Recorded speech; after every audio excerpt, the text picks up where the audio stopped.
और खासतौर से छोटे शिशुओं में पसलियां चलने लगती हैं, ब्रीदिंग फास्ट होती है, छाती का धंसना या छाती में गड्ढे पड़ना वो भी उसमें देखा गया है।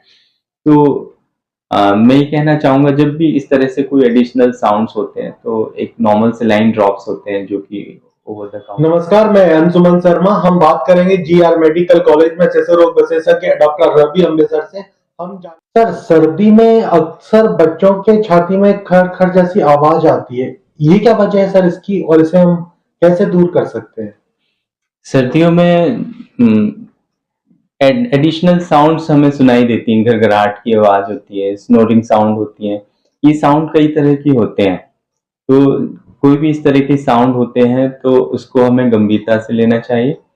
ज्यादातर ये साउंड होते हैं सांस के ऊपरी रास्ते से आते हैं, जैसे नोज या नोज के पीछे का हिस्सा है जो फेरिंग्स है, वहां कंजेशन से, वहां पे कंजेशन की वजह से जब एयर का फ्लो होता है, सांस हम अंदर और बाहर लेते हैं तो वो साउंड जनरेट होते हैं।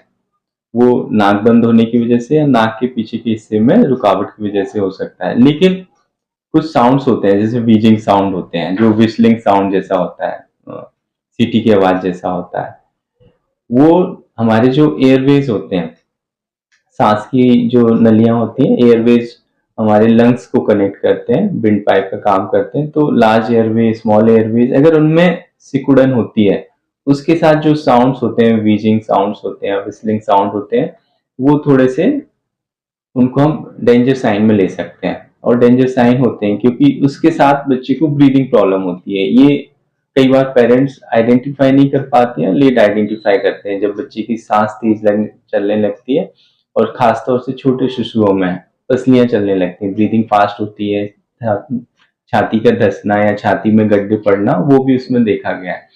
तो मैं ये कहना चाहूंगा, जब भी इस तरह से कोई एडिशनल साउंड्स होते हैं तो एक नॉर्मल सेलाइन ड्रॉप्स होते हैं जो कि ओवर द काउंटर अवेलेबल होते हैं, सादा नमक का पानी होता है, तो वो नॉर्मल सेलाइन ड्रॉप्स बच्चे की नाक में एक एक ड्रॉप डाल के इंस्टिल करके देखें कि ये साउंड्स कम हो रहे हैं या नहीं हो रहे हैं।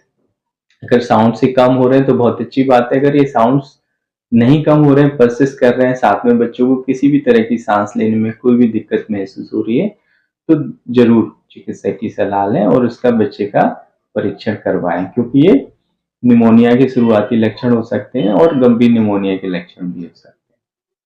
Sir sir